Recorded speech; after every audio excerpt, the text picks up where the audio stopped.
जोहार इन सेगल मारमार आपे सामंग रे नितो मिटांग दुलर रेनांग अनोढ़े पढ़ाव कतिन ᱧᱟᱧᱚᱢ ᱟᱯᱮ ᱠᱟᱱᱟ। ᱱᱚᱣᱟ ᱫᱚ ᱵᱟᱨ ᱨᱚᱠᱚᱢ ᱫᱩᱞᱟᱹᱲ ᱨᱮᱱᱟᱜ ᱠᱟᱛᱷᱟ ᱱᱚᱰᱮᱧ ᱨᱟᱠᱟᱵ ᱟᱠᱟᱫᱟ। इरोटिक लाभ हो मेना एवं उना खन चेतन थाकना जा भावना प्लेटोनिक लाभ मिटांग सामग्रिक मिटांग दुलर चेतना नवा अनोढ़े रेኝ छिटियर कदा अनोढ़े नांग nyutum आमा होरासी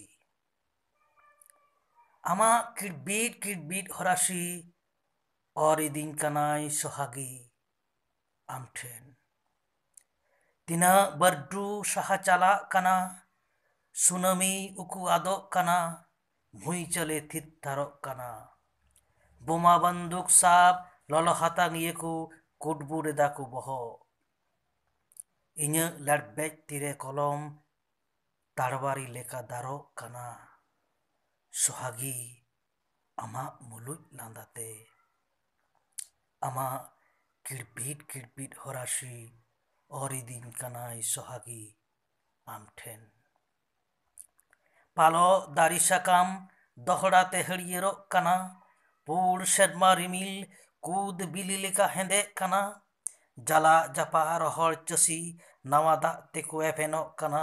जीव जियली जिंती पिपीड़ रस्क तेको फेंटोड़ो कना सोहागी आमांग उर्गुम साहेबते आमा किड़बीट होरासी और इदिन कनाई सोहागी आमठेन एकेन आमठेन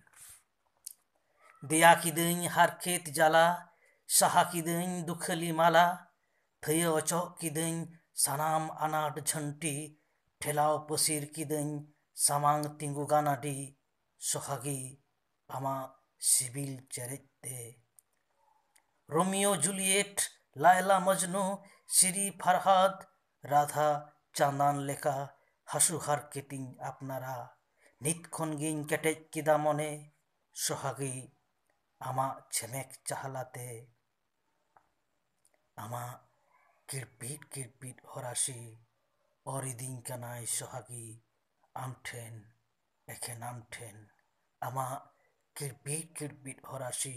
और इदिन कनाई सोहागी आमठेन एखेन आमठेन जोहार।